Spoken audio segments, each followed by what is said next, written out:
आज की मेरी वीडियो है बच्चों के लिए, इसलिए बच्चे जहाँ भी हैं जल्दी जल्दी से यहाँ आके बैठ जाइए। देखिए, आज हमने हमेशा की तरह करनी है बहुत सारी बातें कि एक तो हमारे पास है क्विज। अच्छा, क्विज भी जो इस बारी है ना वो नई तरीके की है, मतलब क्वेश्चन आंसर्स तो है उसमें पर नए तरीके के हैं। फिर बात आती है जो पिछली क्विज थी जो मैंने आपसे पूछा था और जो आपके जवाब थे वो। अच्छा, फिर उसके अलावा है जो मैंने टास्क दिया था ना, टाइम टेबल अपना डेली रूटीन वाला, उसके बारे में कुछ बातें बतानी है। तो हुई ना बहुत सारी बातें। तो अब शुरू करते हैं। जैसे सबसे पहले शुरू करते हैं क्विज। इस बारे की जो क्विज है वो क्विज कह सकते हैं हम उसको, क्योंकि उसमें पूछे तो है मैंने क्वेश्चंस पर वो अलग तरीके की है। अलग तरीके की क्या है वो मैं आपको बताती हूँ कि उसमें मैंने एक कहानी सुनाई है। अब की बार जो मैं आपसे पूछूंगी उसमें ये है कि मैंने एक कहानी सुनाई है। उसमें एक बच्चा है, उसकी कुछ अच्छी आदतें भी हैं, उसकी कुछ बुरी आदतें भी हैं। आपने ये बताना है कि इस बच्चे में 5 बुरी आदतें क्या हैं, और इन बातों का हिंट आपको एक वीडियो से मिलेगा। एक वीडियो का लिंक मैं नीचे दे रही हूँ कि क्या आप अच्छे बच्चे हैं। ये वीडियो देखकर आपको इसके कंप्लीट आंसर्स मिल जाएंगे कि 5 आंसर सही क्या होने चाहिए। वैसे तो आपको बिना सुने भी पता लग सकता है, पर सुन के और ज़्यादा बहुत अच्छी तरह पता लग जाएगा कि इस बच्चे में क्या क्या बुरी आदतें हैं। तो शुरू करें। कहानी है एक बच्चे की। वो हर सुबह स्कूल जाने के लिए समय से तो उठ जाता और स्कूल जाने के लिए तैयार भी हो जाता, यानी दांत भी साफ करता, नहाता भी, पर तैयार होने के बाद रोने लगता कि स्कूल नहीं जाऊंगा। मम्मी उसे समझाते पर वो हर रोज रो रो कर ही स्कूल जाता। स्कूल जाने के बाद वो टीचर का तो कहना मानता, पर अपने दोस्तों के साथ मिलकर ही नहीं रहता। जब लंच ब्रेक होता, टन टन टन की घंटी बजती तो झटपट स्कूल बैग से अपना टिफिन निकालता। जो मम्मी खाना और फल देती वो खा लेता, पर घर आने के बाद अपने भैया से बहुत झगड़ा करता। झगड़ा होता टीवी पर कार्टून्स देखने को लेकर। वो बहुत कार्टून देखता और रिमोट हमेशा अपने पास रखता, और जब पता चलता मम्मी मार्केट जा रही है तो भागकर मम्मी के साथ चला जाता और दुकान पर चॉकलेट लेने की जिद करता, और ना मिलने पर जोर जोर से रोने लगता। तो बताइए कैसी लगी आपको ये कहानी। अब मुझे इंतजार है जो आप 5 गलतियां बताएंगे, 5 उसकी बैड हैबिट्स बताएंगे वो, और आपका नाम, आपकी क्लास और आप कहाँ रहते हैं, और 3 दिन के अंदर अंदर, ज्यादा डिले नहीं करना प्लीज, 3 दिन के अंदर अंदर मुझे ये बता देना। और अब बात आती है जो पिछली वाली क्विज थी, उसमें आप सभी के जवाब बहुत अच्छा कर रहे हैं। देखिए बहुत खुशी होती है, इतना अच्छा परफॉर्म करते हैं ना, कितने बच्चे लगातार सही जवाब दिए जा रहे हैं। अच्छा देखिए, जो बच्चे पढ़ते हैं, जो सारा साल रेगुलर रहते हैं, पढ़ाई करते हैं, जब एग्जाम होता है तो अच्छी तरह लिख के आते हैं, पर कई बच्चे ऐसे होते हैं जो पढ़ते ही नहीं है, फिर उनके बहाने तैयार रहते हैं। मैंने ना 2-3 दिन पहले बड़ी इंटरेस्टिंग सी न्यूज़ पढ़ी, वो मैं आपसे ज़रूर शेयर करना चाहूँगी क्योंकि बहुत मज़ेदार है, आप बच्चों से ही जुड़ी हुई है। कि जैसे बच्चे होते हैं ना, बहाने तैयार होते हैं, जैसे कि कोई टेस्ट हुआ, क्लास टेस्ट ही हुआ तो ही बहाने कि पेट दर्द हो गया, सिर दर्द हो गया, या डायरी में लिखवा के ले जाएंगे कि बीमार हो गए थे, मेहमान आ गए, तो कुछ भी बहुत सारे बहाने होते हैं। पर फाइनल एग्जाम जब हो रहे हो और जब हमें क्वेश्चन पेपर और आंसर शीट मिलती है, आंसर शीट में हम बहाने लिखाते हैं। क्या बहाने, देखो मैं बहुत इंटरेस्टिंग से पढ़े, बहुत सारे थे, उसमें से मैं कुछ एक बता रही हूँ आपको। जैसे एक बच्चे ने लिखा, ये अभी बोर्ड के जो एग्जाम्स हुए उसमें बच्चों ने बहाने लिखे। क्या, एक ने लिखा है कि ना मेरी मम्मी खाटू श्याम जी मंदिर गई हुई थी तो मेरे को घर का सारा काम करना पड़ा, मैं पढ़ाई नहीं कर पाया, इसलिए आप मुझे पास कर दीजिए। एक ने लिखा है कि आपकी उम्र, मतलब जो टीचर हैं जो पेपर चेक कर रहे हैं, आपकी उम्र 100 साल हो, आप मुझे पास कर दीजिए। एक बच्चे ने क्या लिखा कि अगर आपने मुझे पास नहीं किया ना आपको डेंगू हो जाए तो डेंगू ही हो जाए। अच्छा, एक ने लिखा है कि अगर आपने पास नहीं किया ना मुझे तो मेरा पूरा परिवार भूत बन के आपको डराएगा। इस तरह की ना और भी बहुत सारी फनी चीजें लिखी हुई थी, पर हम ज्यादा उधर नहीं जाते। तो चलिए शुरू करते हैं। जो आपके आंसर्स थे, जो आपने रिप्लाई किए क्विज के बारे में, उसके बारे में तो मैं बताना चाहूंगी कि बहुत सारे आंसर्स अब की बार ठीक है, इक्का दुक्का ही है जो गलत हुए हैं, वो भी चलो कोई बात नहीं, पर मुझे खुशी इस बात की है कि काफ़ी इम्प्रूवमेंट हो रही है। तो शुरुआत करते हैं। सबसे पहले है रिद्धि शुक्ला, 6th क्लास लखनऊ से, बिल्कुल ठीक है इनके आंसर्स। फिर हैं तेजस 7th स्टैंडर्ड में पढ़ते हैं गोवा में, इनके आंसर्स भी बिल्कुल ठीक हैं। अच्छा, विनायक है 5th क्लास में, जम्मू में रहते हैं, इनके आंसर्स भी बिल्कुल ठीक हैं। शगुन अग्रवाल क्लास 7th में, मुरसान से, इनके आंसर्स भी बिल्कुल ठीक हैं। फिर हैं उदीप्ता रिदीप्ता आसाम गुवाहाटी से, इनके आंसर्स भी बिल्कुल ठीक हैं। कबीर खेत्रपाल 4th क्लास मुंबई, इनके आंसर्स भी बिल्कुल ठीक हैं। अच्छा, ये हैं समीक्षा 7th क्लास में हैं और इनके आंसर्स भी बिल्कुल ठीक हैं। ध्रुविका 8th स्टैंडर्ड में पढ़ती हैं, गांधीनगर गुजरात से, इनके आंसर्स भी बिल्कुल ठीक हैं। कृतज्ञ अग्रवाल 3rd क्लास, इनके आंसर सही हैं। Dhruvika ma'am, I am Dhruvika, how to fill the form please reply, I am very excited. बिल्कुल ध्रुविका, कुछ और बच्चे भी हैं, कुछ एक दो बातें और जानना चाह रहे हैं, उनको भी मैं बताऊंगी इसके बाद, ठीक है। अच्छा, ये हैं गुंजन, गुंजन गुवाहाटी से हैं, इनके आंसर्स भी बिल्कुल ठीक हैं। रिद्धि शुक्ला 6th क्लास लखनऊ से, इनके आंसर्स भी बिल्कुल ठीक हैं। हर्षिता प्रताप, हर्षिता हमेशा आपके ठीक होते हैं, अब की बार ये गड़बड़ हो गई, 27 स्टेट्स आपने लिख दी, 29 होती हैं। कोई बात नहीं, कोई बात नहीं, आगे से कभी मत भूलना, बस इसको तो पक्का बना के रख लेना, ठीक है। चलो कोई बात नहीं, ऐसा हो जाता है कई बारी।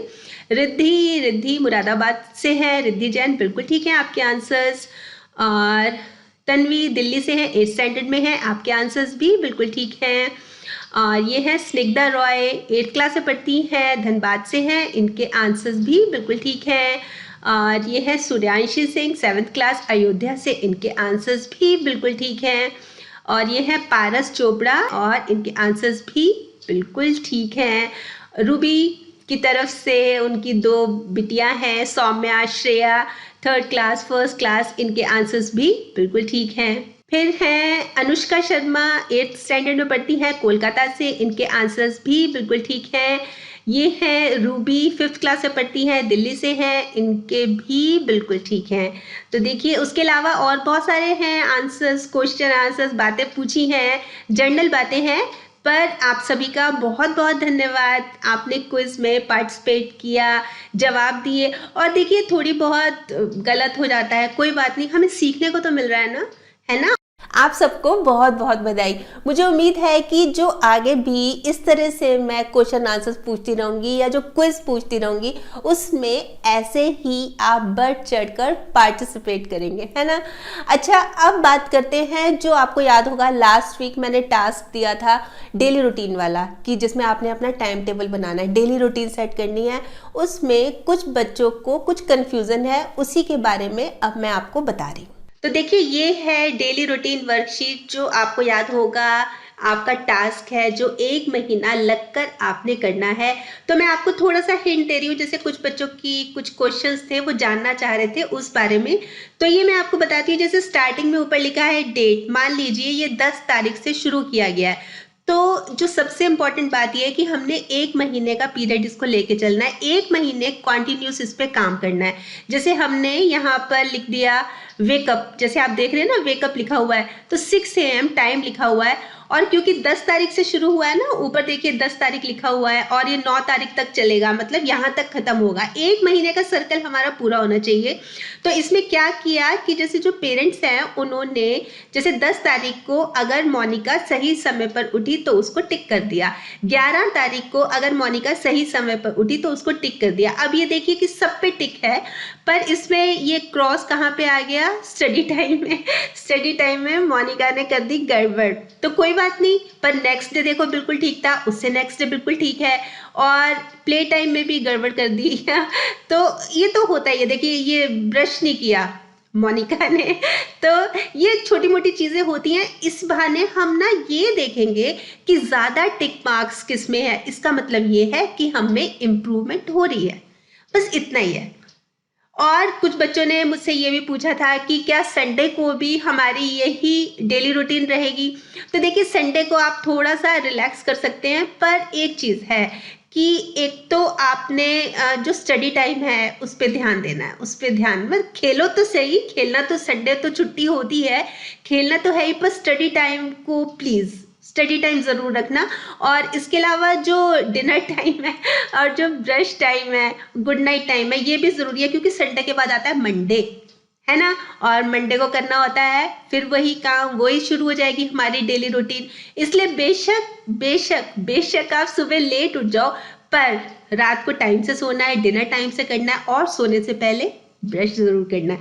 तो मुझे लगता है कि अब क्लियर हो गया होगा, क्योंकि 1 महीने जब आप इसको फॉर्म को फिल करेंगे, फिर आपके पेरेंट्स वो सारे अपने रिमार्क्स लिख के भेजेंगे कि क्या वो सेटिस्फाइड हैं बच्चे से। हाँ, बच्चे ने अच्छा किया, बच्चे ने ठीक ठीक किया, क्या हम इसको 1 महीना और ट्राई कर सकते हैं। वो आपके ऊपर है, जैसा आपको ठीक लगता है आप कर सकते हैं, पर आपने अपने रिमार्क्स लिख के भेजने हैं। ये जैसे जो भी लिखा हुआ है इसमें, इसको फिल करके भेजना है और ये ईमेल है, इस पे आपने भेजना है।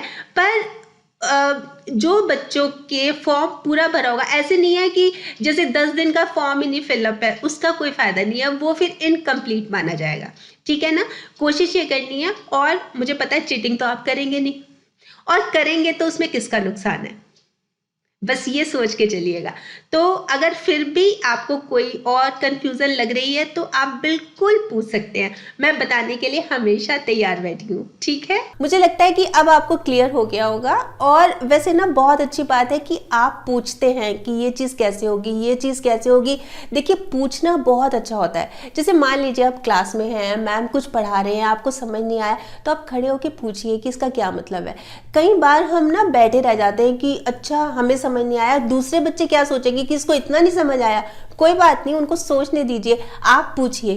क्योंकि एक बार तो पूछ के बच्चे हंसेंगे, चलो हंस ले, कोई दिक्कत नहीं है, पर आपको तो क्लियर हो जाएगा ना। नहीं तो एक बार समझ नहीं आया ना, वो लाइफ लॉन्ग, जिंदगी भर समझ ही नहीं आएगा आपको कभी समझ ही नहीं आएगा। इसलिए खड़े होके मैम से पूछ लेना चाहिए। घर में भी कई बार कुछ बात होती है, नहीं समझ आ रहा, तो पूछ लेना चाहिए कि इसका क्या मतलब है।